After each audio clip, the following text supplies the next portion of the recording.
How to fix camera not working on iPhone. To get started, first of all go ahead and open up the Settings application on your phone. Once you're here, scroll down to find and tap on Screen Time. Again, scroll down the list until you find Content and Privacy Restrictions, and then tap on it.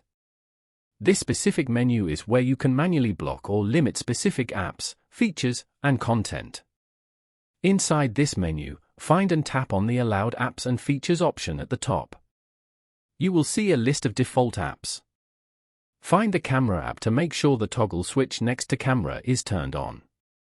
After turning the toggle on, you can use the app without any restrictions.